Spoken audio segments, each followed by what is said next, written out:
everyone, welcome back to my channel. So for today's video, I'm excited because I'm going to be sharing my favorite art supplies with you. So these are art supplies that you often see in my YouTube shorts, YouTube videos, on Instagram, and I realized that I haven't done just one single video about my favorites. So this is it, just keep on watching. Okay, so let's start with the paper. And I often use Bao Hong Academy in my projects, even in my classes, because the quality is quite good and also it's affordable. It's also readily available here in the Philippines, and that's one of the major reasons why I'm using this, because I used to love Saunders Waterford. Okay, let me just quickly get Saunders Waterford for you guys. So this is my one of my favorite papers as well, and I like this because they have this high white color, so this is even whiter than the usual watercolor paper. So they have a normal cream colored paper like Arches, but I prefer it really white. So you can see, okay, sorry guys, I'm jumping to a different brand now. So I love this paper because of the color. I also love the quality.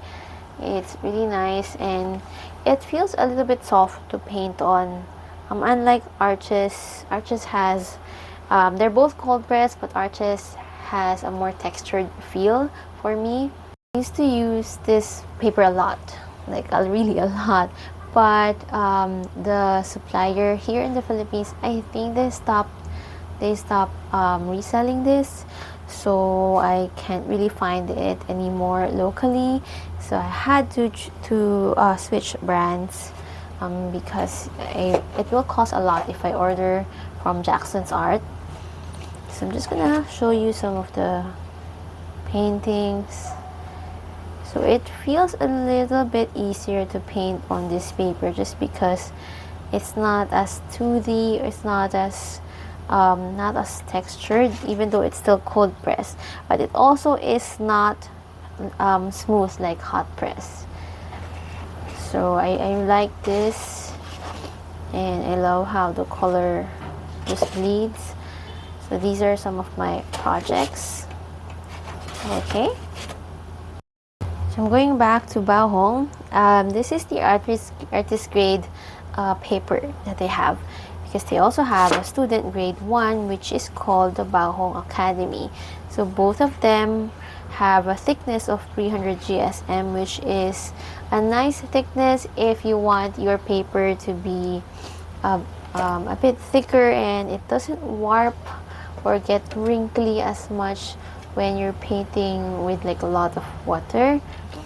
But also I prefer painting on this block style. So block style, I'm saying so many terms, I'm so sorry if you're a beginner.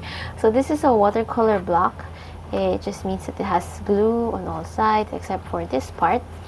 So the reason why people also like a watercolor block is because when you paint on this paper, it's gonna keep the paper flat.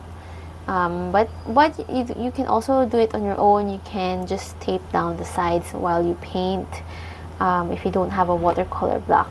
But this is just convenient for me to use, so I prefer this one. And like what I said, the pricing is also good here in the Philippines. I'm not sure in the US or in Europe if this is expensive, so just try to compare prices first. So I'm gonna go back to the artist grade. So I use this more than the Bao Hong Academy just because the paper quality is better. So this is just an example of a painting that I did, which I'm thinking if I'm gonna turn it into a class or not, but you guys are the first one to see it. Just a nice gestural stroke floral painting. So you can see the tooth or like the texture. Just gonna put it near the screen. The one thing that I recently did not like about Bao Hong is that for some reason the color of the paper changed. It used to be white now it has a creamier color, almost similar to Arches. So I don't really like that change. I wish they had a more consistent white paper, but again, this is affordable, so I'm okay with it for painting my florals. Right, so let's compare it with the Bahong Academy. I'm sure you are curious. So the difference for me, in my personal experience, is that the paper of Bahong Academy is smoother. So the brush glides kind of easier on this paper compared to Bahong Artist Grade paper. And you can also see Bahong Academy is whiter than Bahong Artist Grade. So they used to be quite similar. And now this one, the Artist Grade version, is creamier in color, which I really hate. Alright, so let me show you this paper up close. This is the Bahong Academy. It also has textures, you can see. Let me compare it side by side with the Artist Grade. So you can definitely see a lot of shadows on the paper. That's because of the texture compared to this paper right here. And I don't know why, but whenever I paint on Artist Grade paper, it just gives my paintings more depth compared to a student grade paper. So you can see that with the student grade paper, kind of get more hard edges, but of course you can easily troubleshoot that. You can prevent that, but yeah, you just get more hard edges, and the way the paint dries, sometimes it's just not as nice. But to be honest, the Bahong Academy, or their student grade line, is the best student grade paper that I have tried. So if you're on a budget, this is a super good deal, a really good quality paper for student grade line. Okay, so that's it for my most used paper as of the moment. And now let's move on to paints. Alright, so for the paints, I am using Shinhan PWC. So this is the tube paints of Shinhan PWC, but I transferred them into half pans just like this because it's easier for me to pick up the paint that is readily available on the palette instead of searching for like the color and squeezing it out on the palette. So that's just me. Of course, it depends on your preference if you want to do that too. And I love Shinhan PWC because it has a great range of colors, and also the quality is good, price is good as well. So this is my swatch card for my Shinhan PWC. This is my new palette that I have reorganized. You can see that the colors are really good, and I also like that they have some pastel colors that I just recently added this to my palette. Next, another favorite of mine would be this Daniel Smith Buff Titanium. So it's a really nice muted yellow. And then I also love using this Holbein white gouache. So I usually add this to projects to add highlights. I add white flowers, or mix this to my paints to create a pastel color. So I really love this because it's opaque. The color is rich. It's a rich white paint. It's not too diluted, because I've tried other gouache paints and they feel too watery, but this one is just right. It's creamy. It has a nice consistency. So I highly recommend this Holbein white gouache. Alright, so a lot of people have been asking about what this palette is. I'm just gonna move my brushes. So you actually have seen this as well. So a lot of people are curious about this mixing palette because it has these beautiful little wells.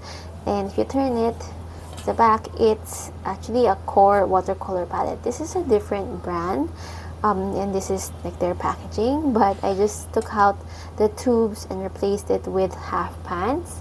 So the colors here are from Shinhan PWC, but core watercolor is actually a really good paint brand as well.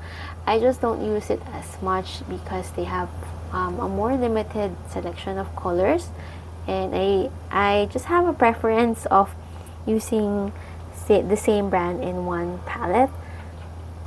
But if you love paints that really flow so well on wet paper, I would highly suggest getting some colors from the core paint brand. Alright, so I think that's it for the paints that I currently love. Next, let's move on to brushes. Alright, so my favorite brush, round brush, would be this Silver Brush Black Velvet. So I use this so much, you can see the print is already faded. Okay, so that's it. You can see Silver Brush Black Velvet, and this is the series. So this one is a short handle. I'm not sure if they have a long handle black velvet brush, but I love using size 6 and 8.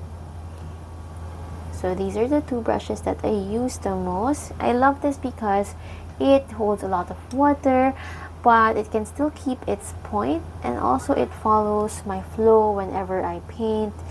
It's quite soft. And then sometimes I use size 4 for the smaller details, and recently I realized size 2 is also a good size for painting those tiny details. And my latest discovery for brushes would be this Silver Ultra Mini Designer Round. So this is a size 8, and I love this because I can create some really nice details because this is so pointy, and it's also synthetic, so I can use this for gouache. I usually use this for like the gold paint that I add to my paintings, just because I think it won't ruin my brush. So I'm gonna keep these natural hair brushes safe. This is a mix of squirrel hair and synthetic hair. Okay, so aside from this one, another discovery that I like is this beautiful filbert brush, but they call it a pointed oval. So this is a 3/4 inch filbert brush, and the price is quite good. I think it's around $11 on Amazon, and I think that's a good price for a big brush like this. Usually big brushes are more expensive. This one is so good. This is also synthetic, and it's, even if it's synthetic, it's soft, and I like using this for my florals, which you have probably seen in my past videos. I'm also planning to do a Skillshare class on filbert brushes, so I hope that you can check that out in the future. And then for dagger brushes, if you're interested, this is my recommendation. It's the Golden Natural 1/4 inch. It's also from the same brand, Silver Brush. This is a really nice pointy brush. I love using this for like effects, and also for painting roses. You can paint roses with a dagger brush. And then for mop brushes or quill brushes, this is also a good one. This is squirrel hair from Da Vinci. It's a size 0. It's a good size for me, but you can get a bigger brush if you like painting bigger florals. And I got this from Jackson's Art.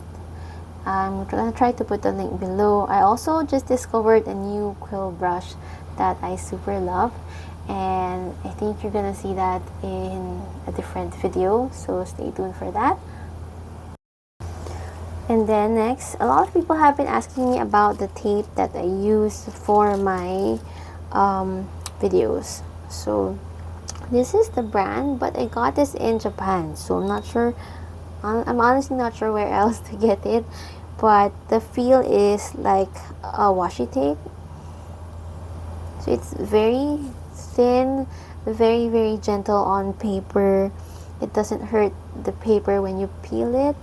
I really love this, and it's a very great discovery for me because I never thought that this one existed in the art store in Japan. I only saw a lot of people getting this tape near the counter, near the cashier, and then I just got curious and bought some. So that was the best decision. But if you don't have this, you can use normal masking tape. I actually use the ordinary masking tape from the office supplies section before this one, so you can definitely use that, or you can just buy some printed washi tapes. I think that will also work out.